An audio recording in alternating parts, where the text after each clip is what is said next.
புத்த பிக்குகள் தான் இந்த பிரச்சனைகளுக்கு காரணம், இவர்களோட தீர்வு வர்றதுக்கு அவர்களெல்லாம் தடைகளாக இருக்கிறார்கள் என்ற இது இருக்கிறது. தமிழர் மத்தியில் அது பலமாக இருக்கிறது. நாங்கள் ஒரு நல்ல நோக்கத்தோடு தான் இந்த முயற்சியில் ஈடுபட்டிருந்தாலும் அது நாங்கள் செய்வது பிள்ளை. அது பல பேரை காலப்பட்டு இருப்பது. எங்களோட மெசேஜ் என்ன ஒன்று சொன்னால், இப்படியான ஒரு பெருமைக்கூடிய ஒரு தமிழர் எல்லாரும் இணைந்து செய்யப்படக்கூடிய ஒரு காரியத்தை அந்த இடத்தில் சில பிரச்சனைகளை கொண்டு வர்றது பெரிய டேமேஜை தமிழ் கனடிய சமூகத்துக்கு மட்டுமில்லை, உலகளாவிய இதையும் கொண்டு வரும் இந்த மாதிரியான சம்பவம். கனடிய தமிழர் பேரவை இனப்படுகொலை, இலங்கையில் இனப்படுகொலை நடக்கவில்லை என்பது போன்ற ஒரு விடயத்தை கனடிய தமிழர் பேரவை எடுத்துச் செல்கின்றது என்ற மாதிரி பிரச்சாரம் செய்யப்படுகின்றது. வணக்கம் நண்பர்களே, இன்றும் இன்னும் ஒரு நேர்காணல் வழியாக உங்களுடன் இணைந்து கொள்வதில் மட்டிட்ட மகிழ்ச்சி அடைகின்றேன். வணக்கம் நண்பர்களே, நான் உங்கள் வால்மீகம் ஜெயச்சந்திரன். இன்றைய நேர்காணல் நிகழ்ச்சியில் எங்களுடன் இணைந்து கொள்ள இருப்பவர் கனடிய தமிழர் பேரவையினரின் நிறைவேற்று இயக்குனர் மதிப்பிற்குரிய டாண்டன் துரைராஜா அவர்கள் இன்று எங்களுடன் இணையவிருக்கிறார். வாருங்கள் நேர்காணலுக்குள் செல்வோம். வணக்கம் டாண்டன். வணக்கம். மிக மகிழ்ச்சியாக இருக்கின்றது. முதல் தடவையாக படையல் விலையொலியினூடாக உங்களுடைய நேர்காணல் இடம்பெற இருப்பதை எட்டு மகிழ்ச்சி அடைகின்றேன். உங்களை வரவேற்பதிலும் மற்ற மகிழ்ச்சி எனது இணையவழியான இந்த நேர்காணலுக்கு. உங்களிடம் கேட்பதற்கான கேள்விகள் பல இருந்தாலும் வெகு விரைவில், அதாவது எதிர்வரும் 23ஆம் தேதி 24ஆம் தேதி ஆவணி 23 24ஆம் தேதி கனடிய தமிழர் வரலாற்றில் ஒரு மிகப்பெரிய திருவிழா என்று சொல்லப்போனால் அது திருவிழா என்றுதான் சொல்லலாம். ஏனென்றால் லட்ச மக்கள் ஒன்றிணைகின்ற அதாவது தமிழ் மக்கள் ஒன்றிணைகின்ற அந்த திருவிழா எதிர்வரும் 23 24ஆம் தேதி நடைபெற இருக்கின்றது. நானும் கனடாவை பொறுத்தமட்டி நானும் அண்மையில் வந்தவன். இங்கு பல ஈழத்தமிழர்கள் வந்திருக்கின்றார்கள். இவர்களுக்கெல்லாம் இந்த திருவிழாவின் வரலாறு தெரியாது. எனக்கு உங்களிடம் முதலாவது கேள்வி அதுதான். இந்த திருவிழாவின் ஆரம்பகால வரலாறு தொடர்பாக. இந்த திருவிழாக்கள் பல சமூகங்கள், கனடாவில் வந்த பல சமூகங்கள், எங்களுக்கு முன்னால் வந்த சமூகங்கள், நாங்கள் 83க்கு பிறகுதான் இந்த கூடுதலான தமிழர்கள் வந்திருந்தார்கள். ஆனால் பல சமூகங்கள் அதற்கு முதல் வந்திருக்கிறார்கள். அவர்களிலும் சக்சஸ்ஃபுல்லான வெற்றிகரமான சாதனைகள் படித்த சமூகங்கள் இப்படியான திருவிழாக்களை செய்து வருகின்றன, பல்லாண்டுகளாக செய்து வருகின்றன. அது அவர்களின் வெற்றியையும் அவர்களின் கலாச்சாரம் அதுகளை அடுத்த சந்ததியை கொண்டு போக மட்டுமில்லை, அதை செலிப்ரேட் பண்ணுறதுக்கு, அதை கொண்டாடுவதற்கு, கனடியர் மத்தியில் கொண்டாடுவதற்கு அந்த முயற்சியை செய்து வந்திருக்கிறார்கள். தமிழராகிய நாங்கள் இதில் வந்திருந்தோம், எங்களுக்கு அறிந்திருந்தோம் இப்படியான ஒரு திருவிழா கட்டாயம் தமிழ் திருவிழா செய்யப்பட வேண்டும். இது தமிழ் எல்லாருக்கும் தொன்மையான ஒரு மொழி கலாச்சாரம் தொன்மையான அதில் கணக்க விடயங்களை நாங்கள் பரிசாற்றுறதுக்கு ஒரு இருக்கிறது எங்களுக்கு. ஆனால் அது அப்படி ஒன்று செய்ய வேண்டும் என்ற கனவு எங்களுக்கு முன்பே இருந்தது. கனடிய தமிழர்களின் ஆரம்ப காலங்களிலே இருந்திருக்கும் நிச்சயமாக. ஆனாலும் அப்படியான ஒரு திட்டமிட்ட ஒரு இதொன்றை செய்ய நினைத்து கூட பார்க்க முடியாமல் போய்விட்டது.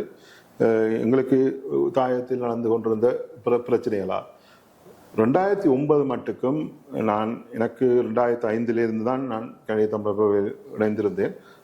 அந்த காலகட்டத்திலிருந்து ஒவ்வொரு நாளுமே அங்கே எக்கச்சக்கமான நினைப்புகள் மாறி மாறி தொடர்ந்து நடைபெற்றுக் கொண்டிருந்தது.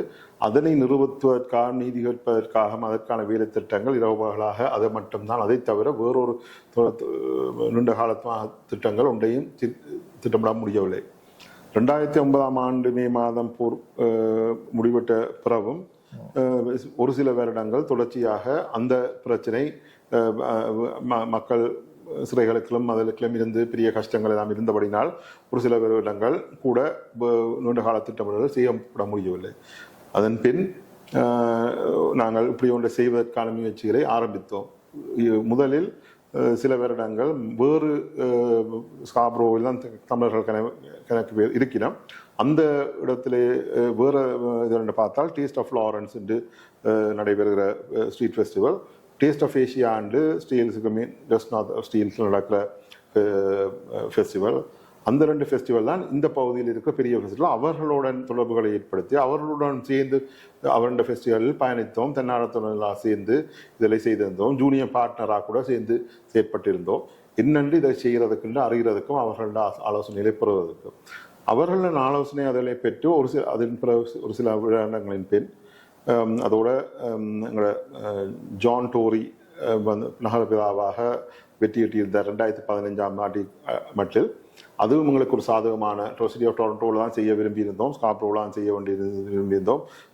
அதிக மக்கள் தமிழ் மக்கள் இருக்கிற இடம் என்ற முறையில் அவருடைய ஆசீர்வாதங்கள் அவற்றை உதவிகளும் இருந்தவரினால் நாங்கள் அந்த முயற்சியில் இறங்கினோம். 2015ஆம் ஆண்டு ஆகஸ்ட் மாதம் முதலாவது முறையாக தமிழ் பேர்வை தமிழ் ஃபெஸ்டை நிகழ்த்தியது. அந்த நேரத்திலேயே நாங்கள் மாக்கம் வீதியை தான் சிட்டி ஆஃப் டொரண்டோவில் கேட்டிருந்தோம்.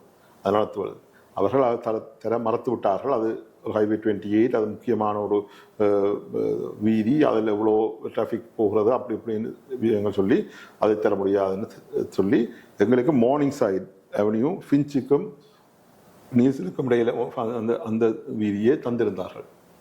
நாங்களும் எங்களோட அப்ளிகேஷனில் 25,000 பேர் வருவார்கள் என்ற அப்ளிகேஷன் போட்டிருந்தோம்.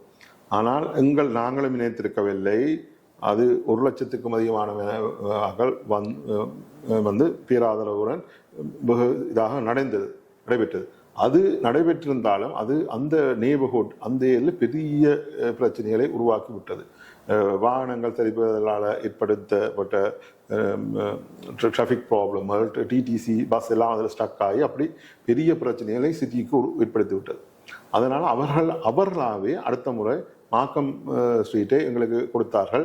இது அங்கே செய்யலாது, இதில் தான். ஸோ அதைத்தான் நாங்கள் விரும்பியிருந்தாங்க. அதிலிருந்து ஒவ்வொரு வருடமும் அங்கே மாக்கம் பகுதியில் வைத்து வந்திருக்கிறோம். கோவிட் காலகட்டத்தில் ஒரு வருடம் வேர்ச்சுவலாகவும் வேறு வழியிலும் செய்ய வேண்டியிருந்தது. மற்றபடி மீதி வருடங்கள் எல்லாம் இது ஸ்ட்ரீட்டில் தான் நடைபெற்றது மாக்கம் போல். இது மிகவும் நாங்கள் எதிர்பார்க்காத வளர்ச்சியை இது பண்ணது. மக்களின் ஆதரவும் தன்னார்வ தொண்டர்களின் உழைப்பும் பலகாரணிகள் அதுக்கு இது பண்ணியிருந்தது. அதன் வெற்றி என்று சொல்ல அதுன்றது இது முதல் எனக்கு தெரிஞ்சு கனடிய பிரதமர் ஒரு தமிழ் இவெண்ட்டுக்கு, பொது இவெண்ட்டுக்கு, தமிழ் அவங்களோட பொலிட்டிக்கல் இவெண்ட்டுகள் அவையோட பார்ட்டி ரிலேட்டட் இவெண்ட் இல்லாமல் ஒரு பொது அமைப்பு நடக்கிற தமிழ் இவெண்ட்டில் பங்கேற்றது எனக்கு அறிந்து ஒரு எலெக்டட் பிரைம் மினிஸ்டர் இருந்தது இது என்று நினைக்கிறேன். 2017ஆம் ஆண்டு அப்போதைய பிரதமர் ஜஸ்டின் ட்ரூடோ தமிழ் ஃபெஸ்ட்டுக்கு வந்திருந்தார். அவர் எலெக்ட் பண்ண முதலும் 2-3 தரம் வந்திருந்தவர். ஆனால் எலெக்ட் பண்ணின பிரசிடெண்ட்டாக வந்தது அது முதல் தெரியாது. அவர் மட்டும் இல்லை, எதிர்கட்சி தலைவர்கள், பிரீமியர், ஒன்டாரியோ பிரீமியர், மற்றது நகரசபை பிதாக்கள், சிட்டி ஆஃப் டொரண்டோ மட்டுமில்லை, சிட்டி ஆஃப் மாக்கம், சூழ்ந்திருந்த பல சிட்டி ஆஃப் மாநகர சபை இவர்கள், அமைச்சர்கள், பாராளுமன்ற உறுப்பினர், அமைச்சர்கள் எல்லாருமே விரும்பி கேட்டு வந்து இதில் கட்டாயம் பங்கு பெற்றோணும் என்ற இதில் அவ்வளோ பேர் ஆக்களும் வந்திருந்தார்கள். அவர்கள் வர்றது மட்டுமில்லை, அவர்களின் சாவடிகளை காசு கொடுத்து அமைத்து லிபரல் பார்ட்டி பற்றியெல்லாம் இதில் அமைத்து அவர்கள் மக்களை தொடர்புகளுக்கு இந்த இதுகளை பாவிச்சிருந்தார்கள். இது ஒரு பெரும் வெற்றியாக கருதக்கூடிய ஒரு இதாக இருந்தது. எல்லாரும் கேலண்டர்லையும் தமிழ் வரைக்கும் இந்த ஈவெண்ட்டுக்கு பங்கு பெற்றோணும்ன்றது முதன்மையாக இருந்தது. நம்ம தமிழர் திருவிழா வந்து கனடா வாழ் தமிழர்களுக்கு எவ்வாறான ஒரு அனுகூலமாக இருந்திருக்கிறது, தாயகத்தில் உள்ள தமிழர்களுக்கு எவ்வாறான ஒரு அனுகூலமாக இந்த தமிழர் திருவிழாவை அமைந்திருக்கிறது என்று கூற முடியும்? தமிழர் திருவிழா பல விதங்களில் தமிழருக்கு பெருமையை சேர்க்கிறது மட்டுமில்லை, பல நன்மைகளையும் கிடைக்கிறது. இது வணிகர்கள், எங்கள் தமிழ் வணிகர்கள் கூடுதலாக இது வேறு ஆக்களும் கடை சாவடியில் போடுவதுண்டு, வேறு இனத்தை செய்தவர்களும். ஆனால் தமிழ் வணிகர்கள்லாம், தமிழ் ஆக்கள்லாம் பிஸ்னஸ் தான் போடுவார்கள். உணவு மட்டுமில்லை, உணவு இல்லாத சாரீஸ், அது உடை மட்டுமில்லை, சர்வீஸ் ப்ரொவைடிங், அதில் இதன்று நூற்றுக்கணக்கான பிஸ்னஸ்கள் சாவடிகள் அமைத்து அதில் பெரும் நன்மை அடைகிறார்கள். எங்களுக்கு சரியான சந்தோஷம் வந்து அப்படி நடக்கும். இதே மட்டுமில்லை, நான் ப்ராஃபிட் அமைப்புகளும் இதில் அவர்களுக்கு ஒரு 50% கழிவுடன் கொடுக்கப்படுகிறது. அந்த இது அவர்களும் இதனால் இதில் பூட் போட்டு நன்றி அடைய. அவர் மட்டுமில்லை, charity organisation, Canadian charity organisation மட்டுமில்லை, எங்களோட சேரிட்டி ஆர்கனைசேஷன் சொல்லிக்க கனடியன் சிக்கிட் ஃபவுண்டேஷன், மற்றது blood donation, Canadian blood services, மற்றது என்ன ஸ்காப்ரோ என்ன ஹெல்த் நெட்வொர்க், அவர்கள் எல்லாரும் அவர்களுக்கு இலவசமாகவும் நாங்கள் கொடுத்திருக்கிறோம். அவர்களும் இந்த மக்களை தொடர்புறதுக்கு இதை பாவித்து வருகிறார்கள்.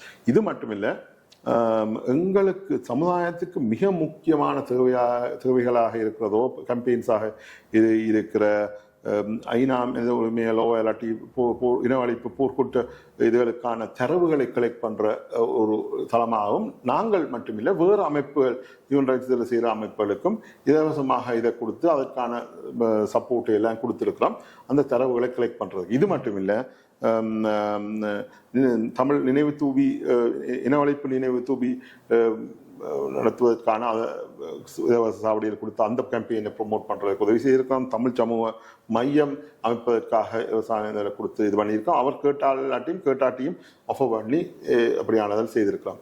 தமிழரின் சரித்திரங்கள் இருக்கிற அன்னபூரணி கப்பல், போன வருடம் அன்னபூரணி கப்பல் வடமாகாணத்துக்கு வட அமெரிக்காவுக்கு வந்த அன்னபூரணி கப்பலின் சரித்திரத்தை எங்கள் மக்கள் அடுத்த ஜெனரேஷன் மற்றது வேறு இனத்தவர்களுக்கும் பிறப்பதற்காக அதற்கான ஒரு செயற்திட்டம் அதுக்கு உதவி புரிந்திருந்தோம். அதுக்கான இடம் அளித்து அதற்கான இதழை கொடுத்திருந்தோம். இதே மாதிரி 1986ஆம் ஆண்டு ஒரு கப்பலில் வந்த எங்களை அகதிகளாக முதல் முறையாக தமிழர்கள் வந்திருந்த அந்த கப்பல், அந்த கப்பலின் எஸ்கேப் பண்றதுக்கான படகு, அந்த படகுல தான் வந்திருந்தார்கள். அந்த படகை நாங்கள் வாங்கி வைத்திருந்தோம்.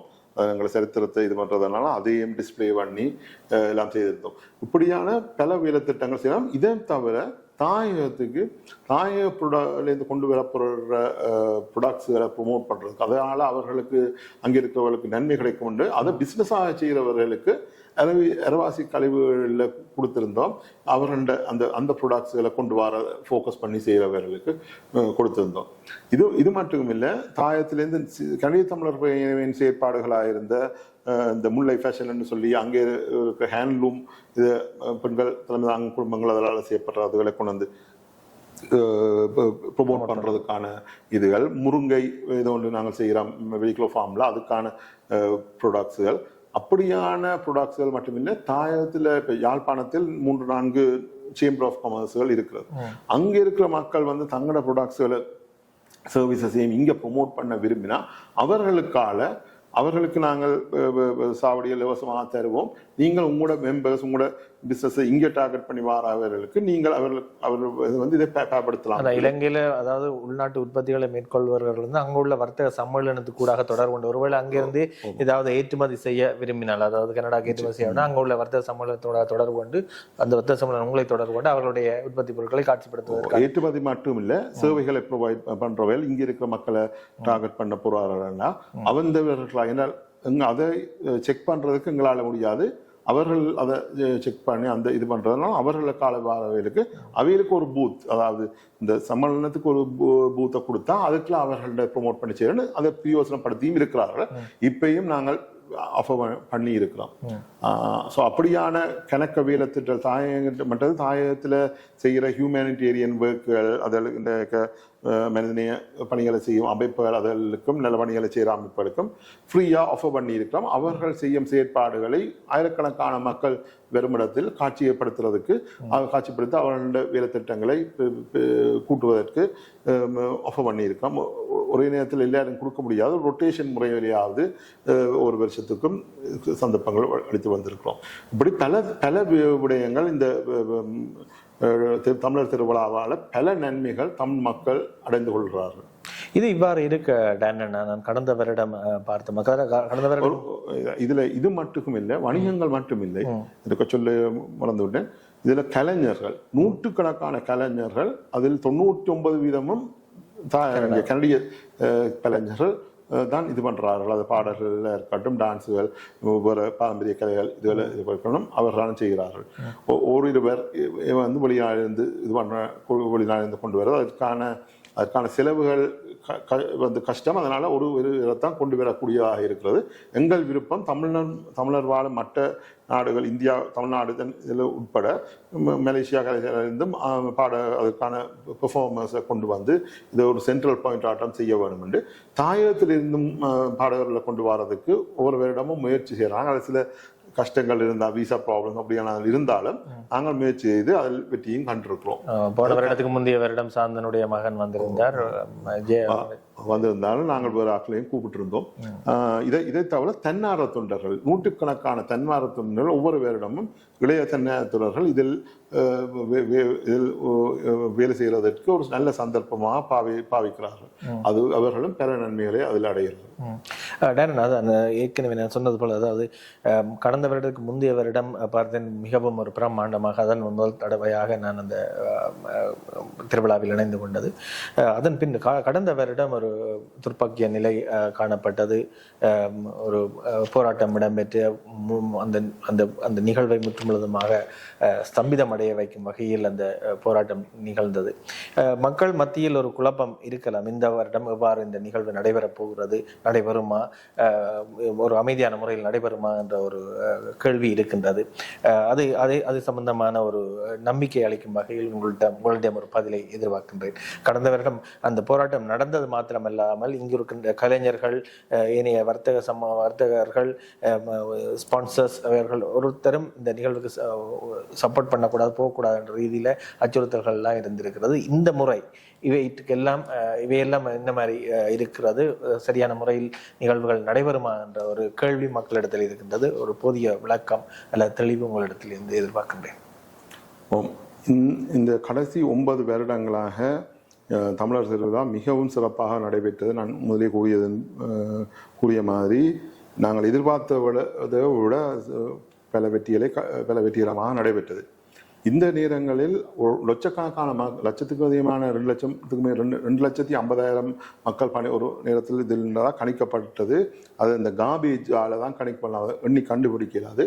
சிட்டியில் காபேஜ் இதை கொண்டு வச்சு அவ்வளவு பேர் வந்த ஒரு இடங்களில் எந்த ஒருவித அசம்பாவிதமும் இவ்வளவு காலம் நடக்காமல் நடந்தது ஒரு பெரிய ஆச்சரியமாகவும் பெரிய சந்தோஷமான ஒரு விடயமாக மட்டுமில்லை. இது எல்லா மற்ற சமூகம், கனடிய சிட்டி ஆஃப் டொரண்டோ எல்லாம் வச்சு பார்க்குற அளவுக்கான ஒரு இதாக இருந்தது. தமிழர்கள் இவ்வளவு ஒற்றுமையாகவும் இவ்வளவு ஒரு பொறுப்புணர்வாளரிடம் செயற்படுகிறார்கள் என்று எங்களுக்கும் கணக்க பாராட்டுகள், அவார்ட்ஸுகள் எல்லாம் கிடைத்திருக்கிறது. அதற்கான துரதிர்ஷ்டவசமாக போன வருடம் சில அசௌகரியங்கள் ஏற்படுத்தப்பட்டிருந்தது. அதனால் கலைஞர்கள் பாதிக்கப்பட்டது மட்டுமில்லை, தன்னார்வலர்கள் நோகடிக்கப்பட்டது மட்டுமில்லை, பொதுமக்களுக்கும் பலவித அசௌகரியங்களும் கஷ்டங்களும் கொடுக்கப்பட்டிருந்தது. இது தமிழருக்கான ஒரு விழா, தமிழர்கள் பெருமையாக செய்கிற ஒரு விடயம். இது வந்து எங்கள் சந்ததிகள் பல தொடர்ந்து இதை செய்ய வேண்டிய ஒரு தேவையான விஷயம். இப்படியான இதில் நடந்தது மிகவும் மினவருத்தத்தை அளித்திருந்தது. இதற்காக இந்த ப்ரொட்டஸ்டுக்காக சொல்லப்பட்ட காரணம், இப்போ 2023ஆம் ஆண்டு டிசம்பர் மாதத்தில் இந்த ஹிமாலயா டிக்ளரேஷன் இதை அதோட தொடர்புடையதான் சொல்லப்பட்டது. முக்கியமாக 2 விடயங்கள் சொல்லப்பட்டது. அந்த ஹிமாலயா டிக்ளரேஷன் செய்தது விஷயம், அது உண்மையாக ஹிமாலயா டிக்ளரேஷன் என்று சொல்லப்பட்டது. இது குளோபல் தமிழ் ஃபோரம், உலக தமிழர் பேரவையின் செயற்பாடு.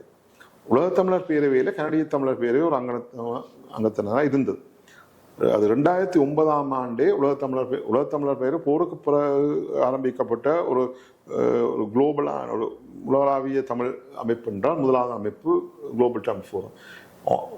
அப்பவே இருந்த மற்ற அமைப்புகள், மற்ற நாடுகளில் இந்த குரல் கொடுத்து வந்திருந்த முக்கிய அமைப்புகளான Canadian Tamil Congress, British Tamil Forum, யுஎஸ்ல இருந்து யுஎஸ்டிஆக் என்ற அமைப்புகள் இதன் அங்கத்தவர்களாக இருந்து, முக்கிய அங்கத்தவர்களாக, நாட்டு பிரதிநிதிகளாக இருந்து உலகத்தில் இதை அடுத்த கட்டத்தில் நாங்கள் என்ன செய்ய போகிறோம், என்னென்று நாங்கள் இதுக்கு குரல் கொடுத்து இந்த மக்களை காப்பாற்ற போகிறோம், மக்களிட இதில் செய்ய போகிறோம் செயற்திட்டங்களுக்காக உருவாக்கப்பட்டிருந்தது.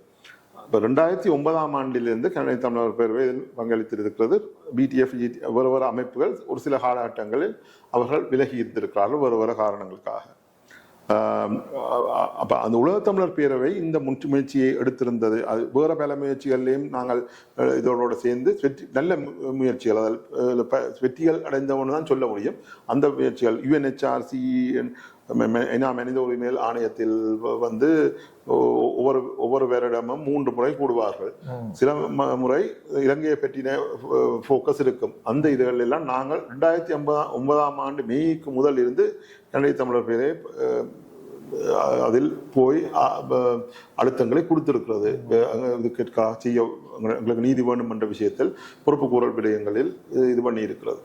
அந்த விடயங்களில் உலகத்தமிழர் பேரவை பங்கும் பெருமளவு இருந்தது. அவர்களுக்கு தொடர்புகள் பலதரப்பட்ட வெளிநாட்டு மேற்கத்திய நாடுகளின் தொடர்புகள், ஐநா தொடர்புகள் இருந்தது. அது நாங்கள் கூட்டாக இருக்க அது பிரயோசனமாக இருந்தது. அந்த ஓட்டிங்ல விடுவார்கள், அந்த வாக்கெடுப்புக்கு ஐநா மனித உரிமைகள் ஆணையத்தில் தீர்மானங்கள் இலங்கைக்கான தீர்மானங்கள் கொண்டு வரைக்கும் இலங்கை அதற்கு எதிர்க்கும்.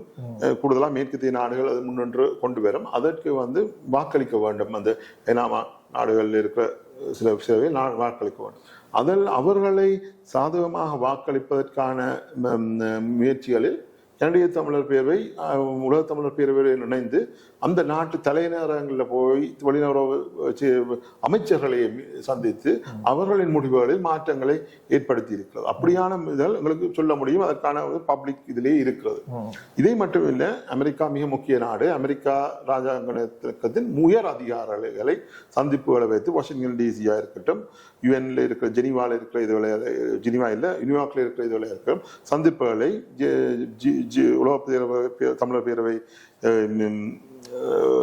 வைத்திருந்த அந்த அவர்கள் கனடிய தமிழர் பேரவையின் பிரதிநிதிகளும் பங்கேற்று அதற்கு வேலை செயற்பட்டிருந்தார்கள். இது இமாலய பிரகடனத்துக்கு உட்பட்ட காலத்தில். இமாலய பிரகடனம் மேற்கத்திய நாடுகளின் அனுசரணையுடனும் அவர்களின் நிதி பங்களிப்புடனும் அவர்களுடன் சேர்ந்துதான் இது நடைபெற்றது. அதன் நோக்கம் புத்த பிக்குகள் தான் இந்த பிரச்சனைகளுக்கு காரணம், இவர்களோட தீர்வு வர்றதுக்கு அவர்களெல்லாம் தடைகளாக இருக்கிறார்கள் என்ற இது இருக்கிறது. தமிழர் மத்தியில் அது பலமாக இருக்கிறது. அதே நேரம் சிங்கள மக்கள் மத்தியில் டயஸ்புரா, தமிழ் டயஸ்புரா தான் இந்த இதுக்கு பிரச்சனைக்கு காரணம், அவர்கள்லாம் இதுக்கு தடையாக இருக்கிறார்கள் என்ற நிலைப்பாடு இருக்கிறது. ஒரு தீர்வு வேறு அந்த இதுல 2 பகுதிகளும் இதுகளும் சேர்ந்து ஒரு ஒரு கலந்து ஆலோசனை செய்து ஒரு அந்த உடன்பாடுன்னு சொல்றதை விட அந்த மக்கள்கிட்ட போய் நாங்கள் எல்லாரும் இது பண்ணி செய்ய வேணும் என்ற ஒரு புரிதல். இது ஒரு உடன்படிக்கைன்றதுல சில குழப்பங்கள் ஏற்படுகிறது. அது ஏதோ இன்டர்லாம் எஃபெக்ட் மாதிரியோ இது உடன்படிக்கையோ ஒன்றும் இல்லை. ஒரு புரிந்துணர்வு இதை வந்து கொண்டு போய் மக்கள்கிட்ட கொண்டு போறதுக்கு, அந்த பாயிண்ட்ஸை கொண்டு போய் இலங்கையில் இருக்கிற எல்லா மக்கள்கிட்டையும் கொண்டு போய் ஒரு சூழ்நிலையை கிரியேட் பண்ற என்று சொல்லப்பட்ட இதுலதான் அந்த உருவாக்கப்பட்டது. அதற்கு சங்கப்பிரதேச அங்கீகாரமும் கிடைத்தது.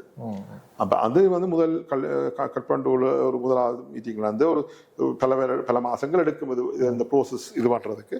அந்த இதை பிரகடனமோ அதை கொண்டு போய் அங்கே இருக்கிற எல்லா தலைவர்களையும் கொடுத்து மக்கள் மத்தியில் நாங்கள் போய் இதற்கான ஒரு சமாதான சூழலையே ஏற்படுத்த போறோம், ஒரு தீர்வு ஒன்று வரும், கான்ஸ்டிடியூஷனல் சேஞ்ச் ஒன்று வரும் பட்சத்தில் இதற்கான எதிர்ப்பை குறைக்கிறதுக்கு மக்கள் மத்தியில் ஒரு முயற்சியாகத்தான் இது பண்ணப்படுவது. இது ஒரு நியூ கான்ஸ்டிடியூஷனும் இல்லை, இது ஒரு பேக்டும் இல்லை, ஒன்றும் இல்லை. அப்படியான இதன் சொல்லப்பட்டு தான் செய்தது. அதுக்கு ஆதரவும் இருந்தது. இப்ப இதை கொண்டு போய் அங்கே இருக்கிற எல்லா தலைவர்களுக்கும், அரசியல் கட்சி தலைமைகள், மற்றது சிறுபான்மை கட்சிகள் உட்பட, மற்றது சிவில் சொசைட்டி என்ற தலைவர்கள், மத தலைவர்கள், மற்றது வெளிநாட்டு தூதரகங்கள் அதிகாரிகள், தூதரர்கள், அவர்கள் உட்பட பல தரப்பட்டோருக்கு இந்த இது கொடுக்கப்பட்டது. நினைக்கிறேன் நூற்றுக்கணக்கான ஆட்களுக்கு அந்த மாதிரியான ஆட்களுக்கு கொடுக்கப்பட்டிருக்கு. அப்ப அந்த அட்டவணை இதில் மஹிந்த ராஜபக்ஷ ஸ்ரீலங்கா பொதுஜன பெரமுன அது சொந்த கட்சி, அது அவர்களின் குடும்ப கட்சி மாதிரி அவருக்கும் கொடுக்கப்பட்டது. அந்த அந்த இதுக்கு வந்து அந்த அட்டவணையை நிர்ணயிச்சதும் கனடிய தமிழர் பேரவைக்கு சம்பந்தம் இல்லை. அது உலக தமிழர் பேரவை முக்கிய பிக்குவல் அமைப்பு அதற்கு ஃபெசிலிட்டேட் பண்ற அவர்கள் எல்லாரும் தான் அந்த இதில் செய்திருப்பார்கள். இது செய்யவில்லை. ஆனால் கனடிய தமிழர் பேரவை சார்பாக அதற்கு பிரதிநிதிப்படுத்தின எங்கள் முன்னாள் தலைவரும் அதில் உறுப்பினராக இருந்தார். அந்த கொடுத்த இடத்துல அவர் படத்தை பங்கு பெற்றிருந்தார். அதில் படத்திலும் இருந்தார். அந்த படத்தை இது பண்ணி அதற்கு வந்து நாங்கள் மஹிந்த ராஜபக்சவுடன் கூட்டுண்டோ சிலர் அதை சுற்றி பல சோதனைகள் தான் அதுன்னு சொல்லி இலங்கை அரசாங்கத்துடன் தொடர்பு அப்படி இப்படி எங்களுக்கு எதிராக குற்றச்சாட்டுகள் வைக்கப்பட்டது. அந்த நாங்கள் ஒரு நல்ல நோக்கத்தோடு தான் இந்த முயற்சியில் ஈடுபட்டிருந்தாலும் அது நாங்கள் செய்தது பிழை. அது பல பேரை காலப்படுத்தி இருக்கிறது. போற்ற குற்றங்கள் இது பண்ணப்பட்ட சுற்றப்பங்கள் சுமத்தப்பட்ட ஒருவரிடம் போய் செய்தது பிழை. அதற்கான மனப்பூர்வமான மன்னிப்பை பல தரங்களில் தமிழ்வை கேட்டிருந்தது. அது ஸ்டேட்மெண்ட்டாக ப்ரெஸ் கான்ஃபரன்ஸில் போன வருஷம் சொன்னது, ஸ்டேட்மெண்ட்டாக விட்டது. கனடிய தமிழ் பேரவையின் தலைவர் தமிழ் ஃபெஸ்டின் ஓப்பனிங் செரிமனியில் கூட சொல்லியிருந்தார். அது நாங்கள் பல தரப்பட சொல்லியிருந்தாங்க. அத்தோடு அந்த எங்களுக்கு பிரதிநிதியாக போயிருந்தவர் வந்து அவர் ஆலோசகர் பதவியில் இருந்தார். கனடிய தமிழர்களின் ஆலோசனை குழு பதவியில் இருந்தார். அதில் இருந்து ராஜினாமா செய்தது மட்டுமில்லை, அடிப்படை உறுப்பினர் இதில் இருந்தும் ராஜினாமா செய்தார். அதே நேரம் உங்கள் உலக தமிழர் இயக்கத்திலே அதோடு நாங்கள் உலக தமிழர் பேரவையிலிருந்தும் நாங்கள் அங்கத்துவத்திலிருந்து விட்டிருந்தோம். இப்பொழுது எங்களுக்கு அது போன மேற்றமே நடந்து விட்டது. அது அறிவித்தும் விட்டோம். அது இப்போது எங்களுக்கு உலக தமிழர் புடவையும் இந்த திட்டத்தை பெற்று ஒரு தொடர்புகளும் இல்லை. இந்த திட்டத்துக்கும் எங்களுக்கு தொடர்புகள் இல்லை. அப்படியான தொடர்புகள் அவர்களிடம் கேட்க இதை நாங்கள் பலமுறை விளங்கப்படுத்தி இருக்கிறோம். இதற்கான மன்னிப்பையும் கேட்டிருக்கிறோம்.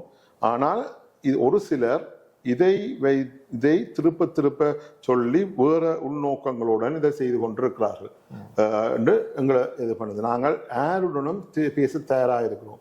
கனடிய தமிழர் பேரவை ஒரு அமைப்பு இன்னொரு அமைப்பை ஒரு காலமும் பொது வழியில் தாக்கியது இல்லை.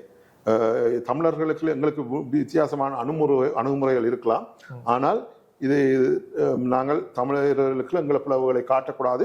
அந்த அணுகுமுறைகளும் கூட நாங்கள் செய்கிற முறை நாங்கள் நினைக்கிறோம் அது சரி என்று. ஆனால் எங்களுக்கு 100% தெரியாது. அது எங்கள் விளைவுகளை கொண்டு வரும். அதே நேரம் மற்றவர்கள் செய்யும் அணுகுமுறையும் அவர்களும் அப்படித்தான் இது பண்றார்கள். எல்லா அணுகுமுறைகளும் எங்கள் அந்த என்கோலான சொல்ல போற இதுக்கு வேலை சேர்க்க போகிறது. எப்படியா இருந்தாலும் வேலை சேர்க்க போகிறது. அதனால ஒரு புரிந்துணர்வுடன் ஒவ்வொருத்தரும் தங்களோட பாதைகள் செய்ய வேண்டும் என்றதான் எங்களுடைய இது. அதை நாங்கள் செயற்படுத்தியும் காட்டுகிறோம். நாங்கள் ஒரு காலமும் இன்னொரு அமைப்புக்கு எதிராக பாய்காட் உண்டோ இதுண்டோ ஒரு காலம் எதிரான கருத்துகள் எங்கள் சரித்திரத்தில் சொல்லவே இல்லை. நீங்கள் இதுவரை நேரமும் அதாவது போன முறை அந்த சம்பவம் நடைபெற்றதற்கு காரணம் சொன்னீர்கள். இம்முறை எவ்வாறு இருக்க போகும்? ஏன் நான் சொன்னேன் என்றால் அதுகள் எல்லாம் செய்திருக்கிறோம். அப்படியான செயற்பாடுகளை செய்திருக்கிறோம். இது மட்டுமில்லை, அதற்கு பிறகு தமிழ் ஃபெஸ்டுக்கு பிறகு உள்ள மெம்பர்ஸுக்கு இடையில் பல மீட்டிங்ஸ்களை வைத்து இதை பற்றி கதைத்திருக்கிறோம். அவர்களின் இன்புட்டை எடுத்திருந்திருக்கிறோம். வேற கம்யூனிட்டி லீடர்ஸோட ஸ்டேக் ஹோல்டர்ஸோடையும் பலரோட கதைத்திருக்கிறோம். இது மட்டும் இல்லாமல் பப்ளிக் வந்து ஒரு சர்வேயும் செய்து பார்த்தோம். என்ன மாதிரியான இதுகள் செய்யப்பட வேணும், என்ன மாற்றங்கள் கொண்டு வர வேணும், அந்த மாதிரியான ஒரு இதுவும் செயற்பட்டுக்கிறோம். தொடர்ந்து அந்த முயற்சிகள் நடந்து கொண்டு தான் இருக்கிறது. இப்போ சிடிசியில் இருக்கிற வேறு செயற்பாடுகள் இன்றைக்கு இதில் இருக்கிற கான்ஸ்டிடியூஷனாக இருக்கட்டும், மெம்பர்ஷிப் இருக்கட்டும், இதெல்லாம் 25 வருஷத்துக்கு முதல் கொண்டு வரப்பட்ட இது கணக்கு விஷயங்கள் மாறியும் விட்டது. எங்களோட தேவைகள் போராட்டங்கள் இதெல்லாம் மாறியும் விட்டது. அதற்கான சில இதுகள் மாற்றங்கள் செய்யணும். அதுகளை வந்து ஒரு ரிவ்யூ பண்ணுறதுக்கான ஒரு திட்டமும் செயற்படுத்துறதுக்கு முயற்சிகள் செய்யுது. இதுகளுக்கு நேரம் எடுக்கும். எங்களுக்கு லிமிட்டட் கெப்பாசிட்டி தான் இருக்கிறது. நான் மட்டும்தான் முழு நேர எம்ப்ளாயி முயற்சிகளை செய்து கொண்டிருக்கிறோம். அதை நாங்கள் அத்துடன் மட்டுமில்லை, இந்த பாய்காட் விஷயத்துல எங்களுக்கு முகம் தெரியக்கூடிய 2 அமைப்புகள், ஒரு அமைப்பு மாதிரியான ஒரு குரூப்னு சொல்லலாம். அவர்கள் தான் எங்களுக்கு நேரடியாக தெரிந்த முகங்கள். அவர்கள் 2 பேரையும் அணுகி இருக்கிறோம். பேசுறதுக்கு என்ன உங்களுக்கு ஏதாவது இது இருந்தா பேச தயார் என்று தமிழர்களுக்கான இந்த பிரச்சனைகள் வந்து தமிழர்களுக்கு தான் பாதிக்க போகுது. இந்த இது வந்து தமிழர்களுக்கு எதிரிகளுக்கு தான், தமிழருக்கு எதிரானவர்களுக்கு தான் சாதகமாக இருக்க போகுது. இதை நாங்கள் கேட்க தயாராக இருக்கிறோம். உங்களின் நியாயமான இதுகளை இது பண்ண தயாராக இருக்கிறோம் என்ற முறையில் அவர்களை சந்திக்க கேட்டிருக்கிறோம். ஒரு தரப்பு இன்னும் தொடர்ந்து கேட்டுக்கொண்டிருக்கிறோம், இன்னும் அது நடைபெறவில்லை. இன்னொரு தரப்புடன் இப்போ ஒரு மாசமாக நினைக்கிறேன் கலதர இதுகள் தொடர்ந்து நடைபெற்றுக் கொண்டிருக்கிறது. அது பின்ன டீட்டெயில்ஸ் சொல்ல இல்லாத ஒரு முடிவுக்கு நல்ல முடிவு வரும் என்று ஹோப் பண்றோம். அப்படி நடந்ததுன்னா நாங்கள் அதை வழியால கொண்டு வருவோம். எங்களோட மெசேஜ் என்ன ஒன்று சொன்னால், இப்படியான ஒரு பெருமை கூடிய ஒரு தமிழ் இது எல்லாரும் இணைந்து செய்யப்படக்கூடிய ஒரு காரியத்தை அந்த இடத்தில் வந்து சில பிரச்சனையில கொண்டு வர்றது பெரிய டேமேஜை தமிழ் கனடிய சமூகத்துக்கு மட்டுமில்லை, உலகளாவிய இதையும் கொண்டு வரும் இந்த மாதிரியான சம்பவங்கள். அது அந்த மாதிரியான இதில் நடக்கக்கூடாது. இது ஒரு எங்களோட தூர நோக்க இதோட செய்யப்படப்படும் ஒரு முயற்சி, பல திட்டமுறைகளுடன் செய்யப்பட்டு வந்த முயற்சி. இது 100 ஆண்டு காலம் போகணும். யாரும் இதுல வந்து அவர்கள் ஐடியாஸ்கள் இருந்தா நாங்கள் அதை உள்வாங்கி செய்யறதுக்கு முழுமையான தயாராக இருக்கிறோம். இறுதியாக ஒரு கேள்விதான், மிக முக்கியமான ஒரு கேள்வி. அதாவது கடந்த 18/7/2025 அன்று நடைபெற்ற ஊடக சந்திப்பில் ஒரு நிருபர் ஒருவர் ஒரு கேள்வி கேட்டிருந்தார். அதற்கான உரிய பதில் கிடைக்கப்பெறவில்லை என்றது என்னது ஆதங்கம். கேள்வி என்னவென்றால், கனடிய தமிழர் பேரவை தொடர்ச்சியாக இனப்படுகொலை என்ற வேர்டிங், அதாவது இந்த சொல்லாடலை பயன்படுத்தாமல் போர்க்குற்றம், மனித குலத்துக்கு எதிரான வன்முறை என்ற சொல்லாடல்களை பயன்படுத்தி கொண்டிருக்கின்றது. இது நான் சொல்லக்கூடியது. பொது வழியில் சில அரசியல்வாதிகளாக இருந்தாலும் சரி, சில அமைப்புகளாக இருந்தாலும் சரி, தனிநபர்களாக இருந்தாலும் சரி, இலங்கையில் நடைபெற்றது இனப்படுகொலை இல்லை என்பதை கனடிய தமிழர் பேரவை வலியுறுத்தி வருகிறது என்ற தோரணையில், என்ற போர்வையில் பிரச்சாரம் செய்யப்பட்டு கொண்டிருக்கிறது. கனடிய தமிழர் பேரவை இலங்கையில் இனப்படுகொலை நடக்கவில்லை என்பது போன்ற ஒரு விடயத்தை கனடிய தமிழர் பேரவை எடுத்து செல்கின்றது என்ற மாதிரி பிரச்சாரம் செய்யப்படுகின்றது. இதற்கு உங்களிடம் ஒரு போதிய விளக்கம் தேவைப்படுகிறது. கனடிய தமிழர் பேரவை இனப்படுகொலை நடக்கவில்லை என்று சொல்றது விஷமத்தனமான பிரச்சாரம். அதில் எந்தவித உண்மையும் இல்லை. கனடிய தமிழர் பேரவை, நான் 20 வருடமாக கனடிய தமிழர் பேரவை நிர்வாக இயக்குனர் இந்த இதில் இருக்கிறேன். எங்களோட பாலிசி தமிழருக்கு நடைபெற்றது இனப்படுகொலை தான். அது இனப்படுகொலைக்கு இதில் முடிந்தது மட்டும் இனப்படுகொலை இல்லை, முள்ளிவாய்க்காலில் நடந்தது மட்டுமே இனப்படுகொலை இல்லை. இலங்கை சுதந்திரம் கிடைத்த காலகட்டத்திலிருந்து தமிழருக்கு இனப்படுகொலை நடைபெற்று வருகிறது. அது பல காரணிகள் இதில் இருக்கிறது. தமிழ் மக்கள், மலைய தமிழ் மக்கள் தங்களது பிரஜா உரிமை ரத்து செய்து அனுப்பப்பட்டதில் இருந்து, அது நடைபெற்ற இனக்கலவரங்கள் கணக்கில் நடந்து வந்ததிலிருந்து, எங்களோட ஜஃப்னா லைப்ரரி எரியூட்டப்பட்டதிலிருந்து, முள்ளிவாய்க்காலிருந்து, இப்படி பல இது அந்த கலவரங்கள் பல அதுகள் எல்லாம் இனப்படுகொலைக்கான கூறுகள். தமிழருக்கு நடந்து நிச்சயமாக இனப்படுகொலை தான். ஆனால் இந்த இனப்படுகொலை, அதற்கான இனப்படுகொலை இதை நாங்கள் சேகரித்து வச்சிருக்கான முயற்சிகளையும் கனடிய தமிழர் பேரவை தான் செய்திருக்கிறது. மற்ற அமைப்புகள் செய்திருக்கலாம், எனக்கு தெரியாது சிலது. பிளாக் ஜூலை 83 என்ற ஜூலை 83 ஜூலை கலவர இதுகள் வந்து ஒரு முக்கியமான ஒரு நிகழ்வு. அந்த இதுக்கான இசையத்தை நாங்கள் 2008 இருந்து அதற்கான விட்னஸ் டெஸ்டிமோனியல்ஸ், அதாவது அவர்களின் அனுபவம், அவர்கள் சாட்சியங்களை சேகரித்து வந்திருக்கிறோம். இப்ப இல்லை, இப்ப 2008 25 ஆண்டு நினைவு இதுக்கே செய்திருக்கிறோம். ஆரம்பிச்சு அந்த இணையத்தளம் இப்போ ஒவ்வொரு அந்த மனத்தளம் அப்ப இருந்து இப்ப இருக்கிறது. அதற்கு ஒவ்வொரு முறையும் நாங்கள் அப்பீல் ஒன்று கொள்ளுவோம். இந்த இதுக்கான டெஸ்டிமோனியல்ஸ் முன்பாருங்க. ஏன்னா இப்ப 42வது வருஷம் இப்ப இந்த அடுத்த வாரம் அதில் வந்து இறந்து போனார்கள். இந்த சாட்சியங்கள் இல்லாமல் போகக்கூடாது, சேகரித்து வைக்கப்படவும். கனடாவுக்கு எங்களை மக்கள் வர தொடங்கினதும் கூடுதலாக அந்த காலகட்ட 85க்கு பிறகுதான். ஸோ அது மட்டும் இல்லை, black July Jaffna library burning.com என்ற ஒரு வெப்சைட்டையும் நாங்கள் 40வது விருத நினைவு நாளில், அதாவது 2001 ஆண்டு 40வது வருட நாளில் இணையதளத்தை செய்ய தொடங்கி அதிலேயும் இன்ஃபர்மேஷனை கலெக்ட் பண்ணி வச்சிருக்கிறோம். ஃபியூச்சர் ஜெனரேஷன்ஸுக்கும் இந்த ஜெனசைடுக்கான அந்த குரலை இதை பண்றதுக்கு இது வேற யாரும் செய்யறதாக எனக்கு தெரியவில்லை. அது கனடிய தமிழர் பேரவை அதன் முக்கியத்துவத்தை அடைஞ்சு அடுத்த நிலையத்துக்கு போகணும் என்று அந்த வேலை திட்டங்களை செய்து வருகின்றது. நான் உங்களுக்கு முதல் சொன்ன மாதிரி 2009ஆம் ஆண்டிலிருந்து எங்களது மிக முக்கியமான கவனமும் ஃபோக்கஸ் வந்து யுஎன்ஹெச்ஆர்சி ஐநா மனித உரிமை மன்றத்தில் தான் இருந்து வந்திருக்கிறது. அந்த இதில் எங்களுக்கு மிக அதன் ஆணையர் லெவலில் அவன் நேரடியான தொடர்புகள் சந்திப்புகளை செய்திருக்கிறோம். கனடிய தமிழர் பேரவை செய்திருக்கிறோம். நவநீதம் பிள்ளை துறக்கி எல்லாரோடையும் செய்திருக்கிறோம். அதோட மிக முக்கிய மனித உரிமைகள் செயற்பாட்டாளர் ஜஸ்மின் சூக்கா இவர்களோட எல்லாம் நேரடியாக எங்களோட கனடிய தமிழர் பேரவையின் அலுவலகத்தில் கூட சந்திச்சு காய்ச்சிருக்கிறோம். ஒன்று இதில் காய்ச்சிருக்கோம். அவர்கள் எல்லாரும் எங்களுக்கு கொடுத்த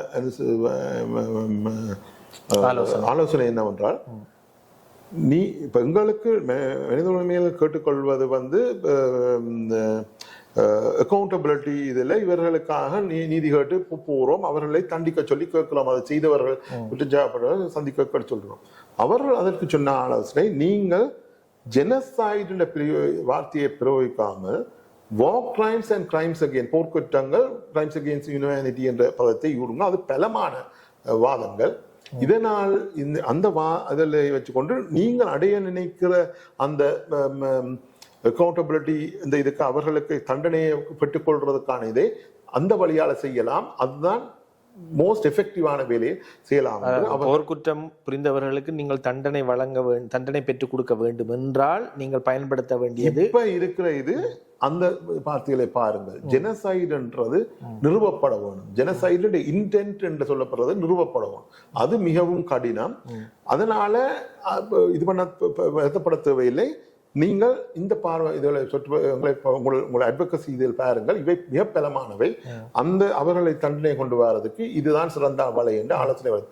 இவர்கள் எங்களுக்கு எதிரானவர்கள் இல்லை, இவர்கள் எங்களுக்கு அனுதாபம் இருக்கிறவர்கள் என்று நிச்சயமாக எங்களுக்கு தெரியும். அந்த காரணத்துக்கால் நாங்கள் யுஎன்ஹெச்ஆர்சி அந்த மாதிரியான தளங்கள்லையும் மற்ற வேற தளங்கள், அமெரிக்க திணைக்களமாக இருக்கட்டும், கனடிய இதுகளாக இருக்கட்டும், எல்லாவற்றிலும் அந்த வார்த்தையை பிரயோகித்து தான் எமது அழுத்தங்களை தெரிவித்திருந்தோம். அதனால நாங்கள் ஜெனசைடு இல்லையென்றோ ஜெனசைடு என்றோ இல்லை. ஆனால் இது சில பேர் வேணுமென்றே இந்த பிரச்சாரத்தை செய்து வந்திருக்கிறார்கள். ஜெனசைடுக்கான வேலை திட்டங்கள் செய்து அதன் இதில் சேகரித்து வச்சிருக்கிறது கனடிய தமிழர் பேர் இப்ப இல்லை, 2008ஆம் ஆண்டிலிருந்து நான் சொன்ன மாதிரி இருந்து செய்து வந்திருக்கிறோம். ஸோ இது ஒரு முழுமையான இதான விஷயம். எங்கள் தமிழ் மக்களுக்கு நடைபெற்றது நிச்சயமாக ஜெனசைடு தான். நாங்கள் அதற்காக ஜெனசைட் மெமோரியல் இதுக்கு கேட்ட நேரங்களில் உதவி பண்ணி இருக்கிறோம். எல்லா இடத்திலையும் ஜெனசைட் எஜுகேஷன் வீக்கு வரவேற்று இது பண்ணி இருக்கிறோம். எல்லாம் நாங்கள் எல்லாத்தையும் நாங்கள் ஒரு காலம் நிராகரிக்கவில்லை, பின்னின்றதும் இல்லை. அதை இது பண்றது. மற்றும் ஒரு கேள்வி, முறை நடைபெற இருக்கின்ற தமிழர் திருவிழாவுக்கு பெருந்திரளான மக்கள் கலந்து கொள்வார்கள். வலிமையாக அது நடைபெறுகின்ற ஒன்று. வருகின்ற மக்களுக்கு ஏதேனும் சொல்ல விரும்புகின்றீர்களா? ஏதாவது, என்னென்றால் ஏற்கனவே நடந்த சம்பவங்கள் இருக்கின்றது, ஏதாவது அவர்களுக்கு எதுவும் தகவல்கள், தெளிவுபடுத்தல்கள் சொல்ல விரும்புகின்றீர்களா? தமிழர் திருவிழா உலகிலேயே மிகப்பெரிய தமிழர் திருவிழாவாக பரிணமித்திருக்கின்றது. இது 11வது வருடம் சிறப்பாக பல வருடங்கள் நடைபெற்று இருக்கிறது. இந்த வருடம் மிகச் சிறப்பாக நடைபெறுவதற்கு மக்களின் எல்லா ஆதரவையும் அவர்கள் வந்து சிறப்பிக்க வேண்டும் என்று கேட்டுக்கொள்கின்றேன். இதில் யாராவது தயக்கங்கள் என்ற முறையில் அவர்களுக்கு வேறுபட்ட கருத்துகள் இருப்பார்களா இருந்தால் அவர்கள் வந்து இதற்கு வந்து அதற்கான விளக்கங்களை பெற்று இதற்கு முழுமையான எங்களுடன் இணைந்து இதனை சிறப்பாக நடத்துக்கு உதவுவதாக கேட்டுக்கொள்கிறேன். அதாவது ஏதாவது அவர்களுக்கு ஏதாவது சந்தேகங்கள் இருந்தால் நேரடியாக அலுவலகத்திற்கு வந்து தகவல்களை பெற்றுக்கொள்ளலாம். ஆம் நண்பர்களே, இந்த கனடிய தமிழர் பேரவை உங்களுக்கு தெரியும், அது அமைந்திருக்கின்ற அலுவலகம் அமைந்திருக்கின்ற இடம் மார்னிங் சைடு அண்ட் ஷெப்பர்ட் சந்திக்கு அருகாமையில் இலக்கம் 1345 மார்னிங் சைடு என்ற முகவரியில் கனடிய தமிழர் பேரவையின் அலுவலகம் இருக்கின்றது. உங்களுக்கு வேண்டிய போதிய தகவல்களை பெற்றுக்கொள்ள முடியும். நன்றி டேன் அண்ணா. எதிர்வரும் 23, 24ஆம் தேதி ஆகஸ்ட் மாதம் நடைபெற இருக்கின்ற தமிழர் திருவிழா மிகவும் விமர்சையாக எந்த ஒரு இடையூறும் இல்லாமல் நடைபெற வேண்டும் என்பது உங்களுடைய நம்பிக்கை. எனவே மக்கள் இந்த நேர்காணலின் வழியாக போதிய விளக்கம் தெளிவுகளை பெற்றிருப்பீர்கள் என்று நாங்கள் கருதுகின்றோம். மேலதிகமான தகவல்கள் எதுவும் தேவைப்படின் எனது இந்த டிஸ்கிரிப்ஷனில் உங்கள் கேள்விகளை போடும் இடத்தை மீளவும் நான் இந்த ஒரு நேர்காணலில் டேனனாவுடன் செய்து உங்களுக்கான தகவல்களை பெற்றுத்தர முடியும் என்று இந்த வழியாக தெரியப்படுத்திக் கொள்கிறேன். நன்றி டேனனா, இவ்வளவு நேரம் பொறுமையாக இருந்த இந்த கேள்விகளுக்கு பதிலளித்தவங்க போதிய விளக்கங்கள் தந்தவங்க மிக்க நன்றி. நன்றி.